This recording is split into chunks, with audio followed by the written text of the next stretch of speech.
AI is quickly becoming a part of K-12 education. Teachers are using AI to save time, generate feedback, support lesson planning, analyze student work, and create learning resources.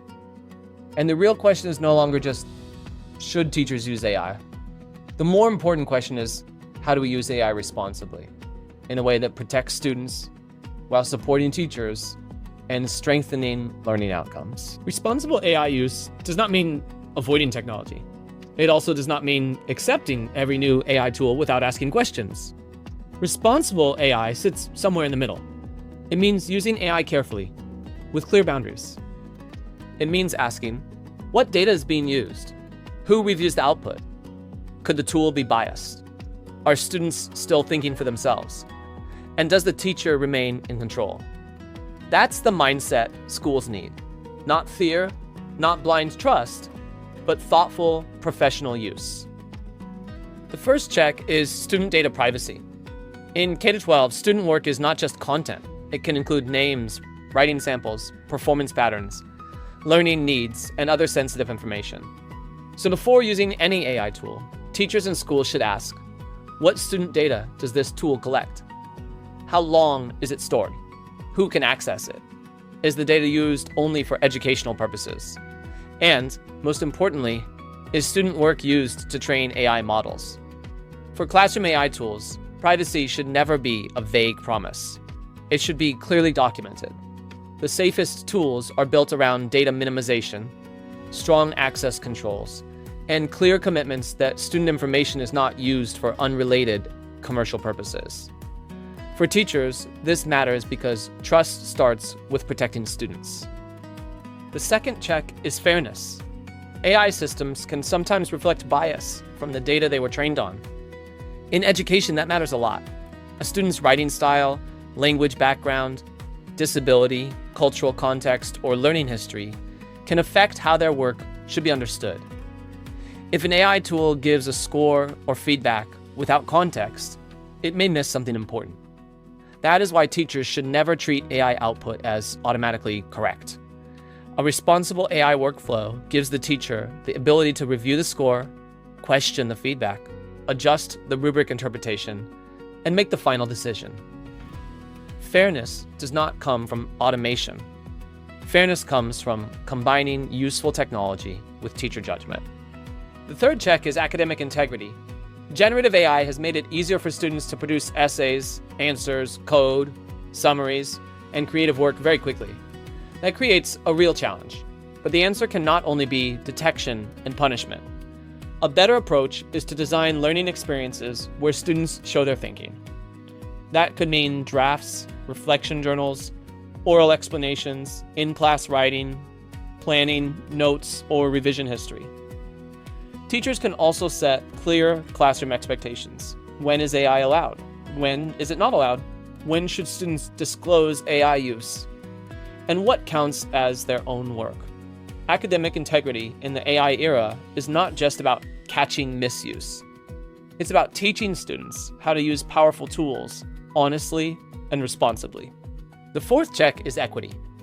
AI can create new opportunities, but it can also widen gaps if some students have better access than others. Not every student has a personal device, reliable internet, a quiet study space, or the same level of digital confidence.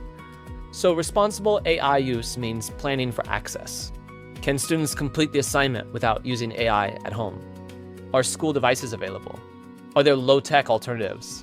Are students being taught how to use AI responsibly, not just expected to figure it out? AI should not become another advantage only for students who already have more support. Used carefully, it should help create more equitable learning outcomes. The fifth check is transparency. If an AI tool gives a grade, feedback, or recommendation, teachers should be able to understand where that came from. A black box answer is not enough. Teachers need to know which rubric criterion was used, what part of the student response influenced the score, why was this feedback generated, and can the teacher edit or override it? This is especially important in grading. If a student or parent asks, why did I receive this score, the teacher needs a clear answer. Responsible AI should make teacher judgment stronger, not harder to explain. The sixth check is teacher control. This may be the most important part in the entire video. AI should not replace teacher judgment. It should support it. Teachers understand classroom context. They know the learning goal. They know the student's growth over time.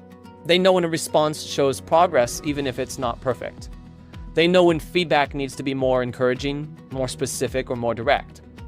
So any AI tool used for grading, feedback, or learning decisions should keep the teacher in the loop.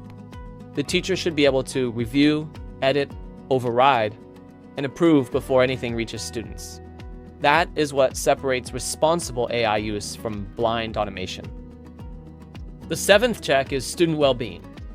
AI can help students brainstorm, revise, practice, and get support. But if students rely on AI too much, they may miss important opportunities to build real-life skills, like working through confusion, solving problems step by step, developing confidence, and finding their own voice. Teachers can help by setting clear boundaries. Use AI as a support tool, not a replacement for thinking. Ask students to explain their process, reflect on their work, discuss ideas, create drafts, and complete independent tasks. The goal is not to make students dependent on AI. The goal is to help students use AI wisely while becoming stronger, more confident thinkers. So before using an AI tool in your classroom or school, here is a simple checklist. How is student data protected?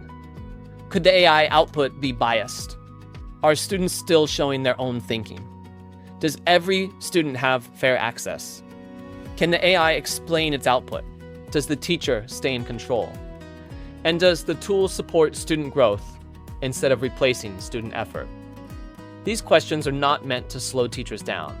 They are meant to help schools use AI with confidence. These questions also drive the philosophy behind GradingPal.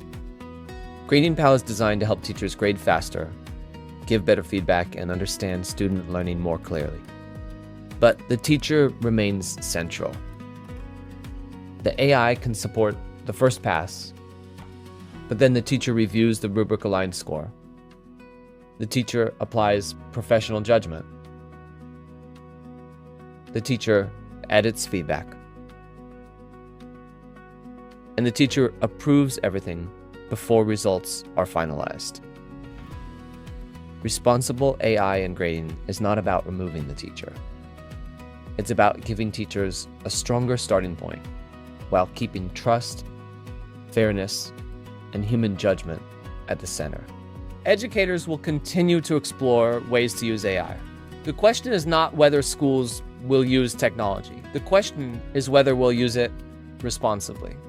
When AI protects privacy and supports fairness, when it explains its output, when it keeps teachers in control and helps students grow, it can become a powerful support for teaching and learning. But the heart of education remains human. The teacher's judgment, the student's voice, that classroom relationship. This is what responsible AI should protect. If you want to see how GradingPal helps teachers use AI-assisted grading responsibly, visit gradingpal.com. And if this video was helpful, subscribe for more practical videos on AI grading, feedback, assessment, and responsible AI use in K-12 classrooms.